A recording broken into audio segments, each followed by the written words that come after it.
Welcome to Madison Square Garden, where the energy is absolutely electric tonight. The New York Knicks are hosting the defending champion Boston Celtics in what promises to be a statement game. From the opening tip, you can feel the intensity radiating through every possession. Karl-Anthony Towns wastes no time establishing his presence in the paint. The big man came into this season with something to prove, and he's showing it early. Watch him work the baseline here. That's pure skill.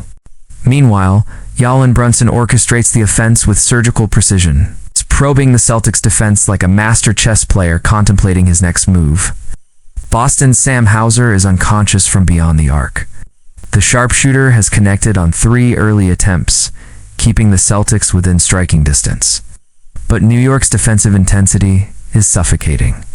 Miles McBride is harassing ball handlers. Mikal Bridges is switching seamlessly across multiple positions. And OG Anunoby is turning defense into instant offense with spectacular transition finishes. The pace is frenetic. Both teams are pushing tempo, but it's the Knicks who are controlling the rhythm. Towns drills a deep three-pointer that sends the crowd into a frenzy. That's his range extending beyond 25 feet, forcing Boston's big men into uncomfortable territory. The Celtics look slightly out of sync without their full arsenal available, and the Knicks are capitalizing on every hesitation, every miscommunication. This Garden crowd senses something special brewing tonight. As we move into the second quarter, Boston head coach Joe Mazzulla is frantically signaling adjustments. The Celtics offense, which hummed at 55% shooting in the opening period, has hit a wall. They're generating quality looks but can't seem to knock them down. Peyton Pritchard and Derek White, usually so reliable from distance, are combining for just 3 of 16 from three-point range. Meanwhile, Jaylen Brunson is putting on an absolute clinic. Watch this sequence. The Euro step gets the defense leaning, then the kick out to a wide-open Josh Hart in the corner. Hart's hustle on the offensive glass has been phenomenal, creating second and third chances that are demoralizing Boston's defense. This is Knicks basketball at its finest, gritty, relentless, uncompromising. Jayson Tatum's absence is becoming increasingly apparent for Boston. Without their primary offensive weapon, the Celtics are struggling to generate consistent scoring punch. Jaylen Brown is shouldering an enormous burden, trying to will his team back into contention. But the supporting cast isn't providing enough firepower. He penetrates, kicks, and watches as open looks rim out. Towns continues his dominance in the post. His footwork is exquisite, his touch is feather soft, and he's drawing fouls at will. The big man heads to the line with confidence, converting another and one opportunity. The Knicks have extended their lead to double digits, and this Garden crowd is absolutely roaring. Boston needs to find answers quickly, or this game could slip away before halftime. Sam Hauser has decided this game isn't over. Not by a long shot.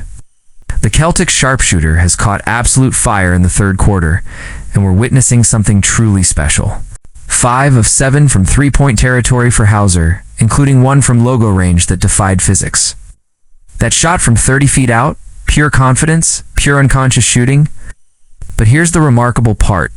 Despite Hauser's personal eruption, the rest of the Celtics remain ice cold. They're 4 of 19 from deep outside of Hauser's heroics. It's a stark illustration of how dependent Boston has become on perimeter shooting. And when the shots aren't falling collectively, even individual brilliance struggles to overcome the deficit. The Knicks, conversely, are playing team basketball at its highest level. McBride's defense on Pritchard has been absolutely suffocating.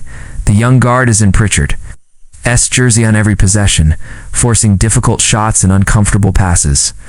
Bridges continues making winning plays that don't show up in the box score. His deflections, his rotations, his communication, it's all elite-level stuff. Brunson remains the steady hand, guiding New York's ship. He's not forcing anything, letting the game come to him, and when the Knicks need a bucket, he delivers with clockwork precision. A deep 3 here, a crafty layup through traffic there, a perfectly timed assist to Towns for a thunderous dunk. The Celtics are throwing different defenders at him: White, Pritchard, Brown, but nothing is slowing down the Knicks maestro tonight. Championship-level basketball requires fourth-quarter fortitude, and we're seeing which team has more of it tonight. The Knicks have maintained their composure through Boston's third-quarter surge, and now they're tightening the screws defensively when it matters most. Boston finally gets some offensive rhythm going. White drills a corner 3. Brown attacks downhill and finishes through contact, and suddenly the Celtics have trimmed the deficit to single digits. The Garden crowd, so boisterous earlier, has quieted to a nervous murmur. This is where championship pedigree matters, and Boston has it in abundance. But the Knicks refuse to fold. Towns answers with a deep three of his own. That's his fourth from beyond the arc tonight, an incredible display of range.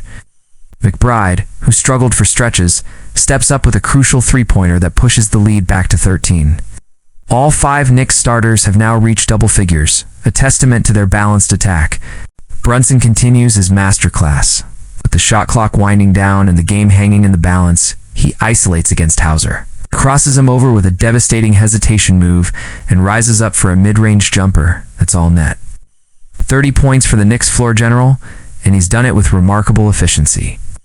White tries to answer for Boston, getting fouled on a three-point attempt and converting all the free throws. But time is becoming the Celtics' enemy. The Knicks are milking possessions, finding quality shots late in the clock, making Boston work for absolutely everything defensively. This is what the Knicks envisioned when they assembled this roster. This is the statement they wanted to make against the defending champions. It's just over a minute remaining. New York has control of this game, and more importantly, they've shown they belong in the championship conversation. Brunson, the reigning clutch player of the year, has been absolutely magnificent down the stretch. Every possession in crunch time has flowed through his hands, and he's made every correct read. When the defense collapses, he finds the open man.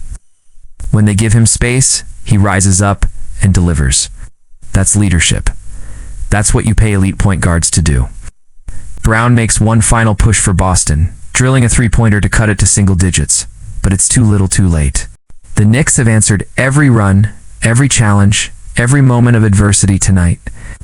Their effort level, the very thing that defines this franchise, and what these fans demand, has been unwavering for 48 minutes. As the final seconds tick away, the Garden erupts in celebration. This isn't just a regular season victory, it's validation. It's a message sent to the rest of the Eastern Conference that the Knicks are legitimate contenders. Towns finishes with a dominant double-double. Brunson orchestrates 30 points of brilliance, and the supporting cast does exactly what championship teams require. They made winning plays. The final horn sounds. Knicks win. New York has drawn first blood in what promises to be an epic season-long rivalry with Boston.